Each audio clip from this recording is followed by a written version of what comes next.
Yes, they are. I mean, they're being forced to, really, because of the circumstances. I mean, and what came to my attention is this book, China's Strong Arm, which is about protecting China's citizens and assets abroad. It was written by Jonas Parello-Plesner and Michael Duchâtel, both of them coming up with an estimate that there are something like 5 million Chinese workers abroad. Now, that's way above the official statistics, but that's what they've gleaned from speaking to all sorts of analysts within China and also outside China.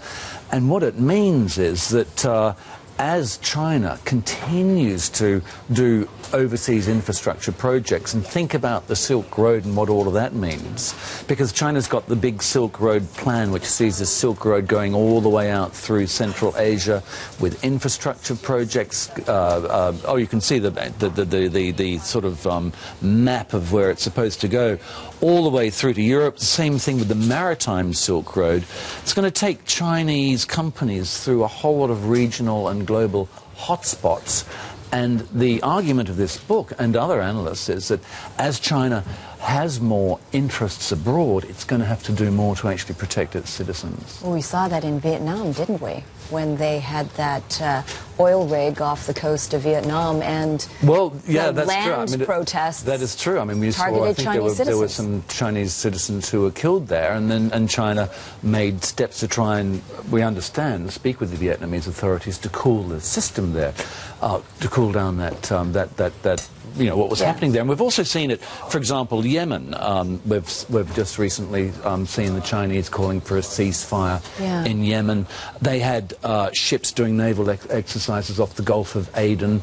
2 of those ships went to Yemen, were involved in it, removing Chinese citizens there. South Sudan as well, 35,000, and Libya as well, 35,000 people taken out of Libya in 2011. Those are great anecdotes there. But how does this change China's policy of non-interference, which it has historically done and even been criticized for?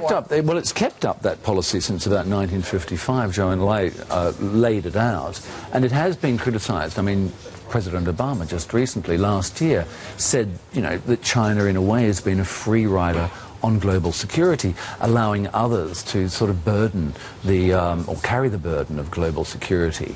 What we think is that, and the argument here is that as China has more interests abroad, it's going to become more involved in trying to mediate. For example, there are reports that China actually had members of the Taliban and the Afghan government in Beijing where they were trying to mediate some sort of accord between these two factions. Another area which is going to be interesting is what happens in Pakistan. China's got 45 billion project corridor all going down to the port of Gwadar on the Arabian Sea. The Pakistanis have agreed to put together a 10,000 strong security force to actually protect Chinese workers there. But, if that area hots off, it goes through Baluchistan, where we've seen a lot of big insurgencies, killed thousands. Already Chinese people have been killed in Pakistan. The question is, how involved will China become in trying to ensure the security around in Baluchistan, and also ensuring the security for its own workers?